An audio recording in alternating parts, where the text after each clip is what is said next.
बढ़ते हैं बड़ी खबर के साथ। छत्तीसगढ़ में यूसीसी की तैयारी अब तेज हो गई है। आम जनता से इसके लिए सुझाव मांगे गए।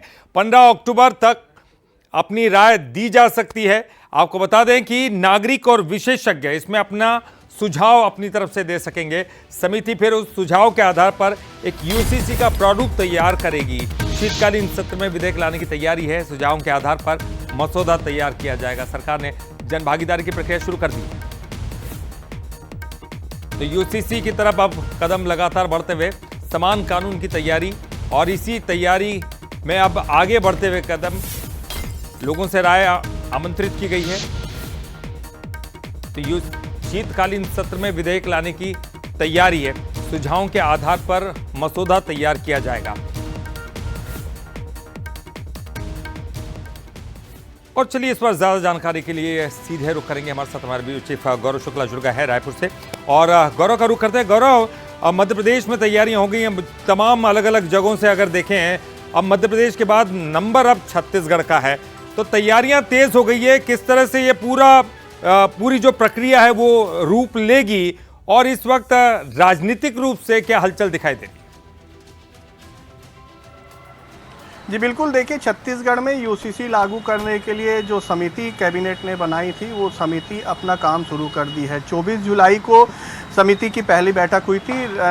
जो सुप्रीम कोर्ट की रिटायर्ड न्यायमूर्ति हैं रंजना देसाई, उनकी अध्यक्षता में ये बैठक हुई थी, और वो वीडियो कॉन्फ्रेंसिंग के माध्यम से इस बैठक में जुड़ी थी। और उसके बाद आगे की कार्रवाई जो है वो तेज होती नजर आ रही है। आज ही एक आदेश जारी हुआ है जिसमें ये कहा गया है कि 15 सितंबर तक यदि हम देखें तो आम नागरिक के साथ जो अलग अलग संगठन हैं उनसे सुझाव ले सकते हैं। मतलब वो अपने सुझाव जो है वो यूसीसी लागू करने के लिए दे सकते हैं, जिसमें धार्मिक संस्था, सामाजिक संगठन और राजनीतिक दलों के सुझाव जो है वो मांगे गए हैं। क्योंकि जिस तरीके से लगातार छत्तीसगढ़ में यूसीसी लागू करने के पहले चाहे आदिवासी समाज की बात कर लें या फिर मुस्लिम समाज और जो अन्य समाज जो इससे सीधे तौर पर प्रभावित होंगे, उनका विरोध देखने को मिल रहा था। और साथ ही साथ राजनीतिक दल जो है इसका सीधे तौर पर विरोध कर रहा था, और उनका कहना था कि कहीं ना कहीं सीधे तौर पर जो आदिवासी लोग हैं उनके जो परंपरा है, जो उनके कानून है, उस पर सीधा असर पड़ेगा। उसमें भीतरघात की कोशिश यहाँ पर की जाएगी, और जो अलग अलग संगठन है वो भी इसका विरोध करते नजर आ रहे थे। तो